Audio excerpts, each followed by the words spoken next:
അങ്ങനെ ഇപ്രാവശ്യം Brazil world കപ്പിൽ നിന്ന് പുറത്തായി. സത്യം പറഞ്ഞാൽ രാവിലെ നീച്ചപ്പോൾ നല്ല ഊക്കണം, ബ്രസീൽ ഫാൻസിന് നല്ല ഊക്കണം എന്ന് കരുതിക്കാണ്ടാണ് നീച്ചത്. പക്ഷെ നീച്ച സമയത്ത് കാണുന്നത് നെയ്മർ വിരമിച്ചു എന്നില്ലാണ്. ആകെ സാഡാക്കി. ശരിക്കും പറഞ്ഞാൽ നെയ്മർ അങ്ങനെ വിരമിക്കേണ്ട, ഇങ്ങനൊരു വിരമിക്കൽ അർഹിക്കുന്ന ഒരു താരമല്ലേ നെയ്മർ. ശരിക്കും പറഞ്ഞാൽ നല്ലൊരു കളിക്ക് നല്ല ഫുൾ ടൈമൊക്കെ കളിച്ച് കാണുന്ന നല്ലൊരു വിടവാങ്ങൽ നെയ്മർ അർഹിക്കുന്നുണ്ടായിരുന്നു. പക്ഷേ നിർഭാഗ്യം എന്ന് പറയാം. പക്ഷേ ഈ വേൾഡ് കപ്പിൽ നിന്നും ബ്രസീൽ പുറം പോയി. ഈ സമയത്ത് ഓർമ്മ വന്നത്, ഇപ്പോൾ പല ബ്രസീൽ ഫാൻസും ആർക്കും മെസ്സി അയക്കണം ഒക്കെ ഭയങ്കര സങ്കടത്തിലാണ്. ഇതേമാതിരി 3 ഫൈനൽ തോറ്റിക്കാണ്ട് മെസ്സി വിരമിച്ച സമയത്ത് ഒരു മനുഷ്യക്കൂട്ടിൻ്റെ പരിഗണന പോലും മെസ്സി കിട്ടിയിരുന്നില്ല. മെസ്സി വിരമിച്ച സമയത്ത് എന്തൊക്കെ ട്രോളാലായിരുന്നു.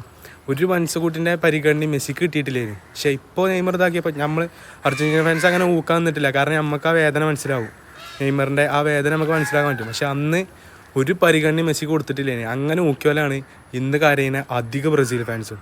ഇപ്പോൾ എന്തായി, തിരിച്ച് കിട്ടാൻ തുടങ്ങിയൊക്കെ. ഇപ്പോൾ ഓൾക്കൊന്നും പറയാനില്ല. പക്ഷെ എന്നാലും നെയ്മർ വിരമിച്ചത് ശരിക്കും പറഞ്ഞാൽ നല്ല ഊക്കണം എന്ന് കരുതിയതേനു. പക്ഷേ എല്ലാത്തിനുള്ള മൂടാണ് പോയി നെയ്മർ വിരമിച്ചു എന്ന് കേട്ടപ്പോൾ.